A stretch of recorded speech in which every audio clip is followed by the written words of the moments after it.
Olympic medallist ईमान खलीफ का support करके फंसी तापसी पन्नू। यूजर्स बोले, नहीं पता तो चुप रहो। तापसी ने ओलंपिक के दौरान चर्चा में आई अल्जीरियाई बॉक्सर ईमान खलीफ पर बैन लगने की मांग को लेकर अपनी राय रखी है। ईमान को सपोर्ट करते हुए तापसी ने अपनी फिल्म रश्मि रॉकेट का जिक्र किया, मगर तापसी के स्टेटमेंट की वजह से वो अब ट्रोल्स के टारगेट में आ गई हैं। आइए बताते हैं क्या है पूरा मामला। बॉलीवुड एक्ट्रेस तापसी पन्नू बेधड़क होकर अपनी राय रखने के लिए जानी जाती हैं। तापसी उन कलाकारों में से हैं जिनके पास राजनीतिक और सामाजिक घटनाओं को लेकर एक ओपिनियन होता है। अब तापसी ने पेरिस ओलंपिक 2024 में हुई एक कंट्रोवर्सी पर अपना ओपिनियन दिया है, जिसके लिए उन्हें सोशल मीडिया पर ट्रोल किया जा रहा है। तापसी ने ओलंपिक के दौरान चर्चा में आई अल्जीरियाई बॉक्सर ईमान खलीफ और उन पर बैन लगने की मांग को लेकर अपनी राय रखी है।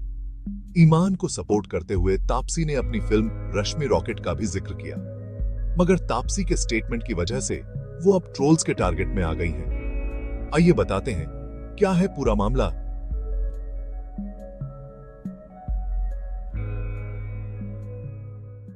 तापसी ने क्या कहा? तापसी ने ANI के साथ इंटरव्यू में कहा, मैंने इस सब्जेक्ट पर एक फिल्म की है। मैंने एक फिल्म की थी जिसका नाम रश्मि रॉकेट था। ये एक फीमेल एथलीट के बारे में थी जिसे हाई टेस्टोस्टेरोन लेवल की वजह से बैन कर दिया गया था। मैंने ऐसा रोल निभाया था और हमने अपनी राय रखी थी।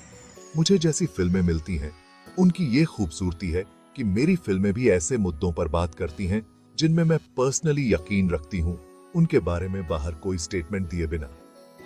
तापसी ने रश्मि रॉकेट में अपने किरदार की बात करते हुए ईमान वाले मुद्दे पर अपनी राय रखी। उन्होंने आगे कहा, यह मेरे कंट्रोल में नहीं है कि मेरे हार्मोन्स कैसे हैं। ऐसा नहीं है कि मैंने कोई सप्लीमेंट लिए हैं।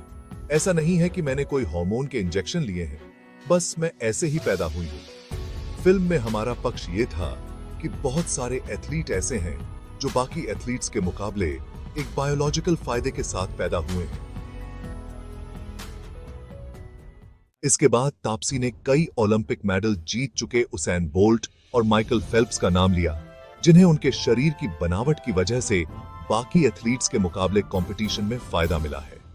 तापसी ने कहा, ये सब लोग बाकियों के मुकाबले एक बायोलॉजिकल फायदे के साथ पैदा हुए हैं, तो इन सबको क्यों बैन नहीं किया जाता? सिर्फ उन्हें ही क्यों जिनके टेस्टोस्टेरोन लेवल हाई है? अगर उन्होंने, ईमान ने, इस कंपटीशन के लिए इंजेक्शन या हार्मोन लिए हैं तो ये गैर कानूनी है और इसके लिए उन्हें बैन करना चाहिए। लेकिन ऐसा नहीं है, तो ये एक ऐसी चीज है जिस पर उसका कंट्रोल नहीं है और आपने उसे बैन कर दिया, जबकि वो हमेशा एक लड़की की तरह ही जीते आई है। तो मैंने फिल्म में ये किरदार निभाया है।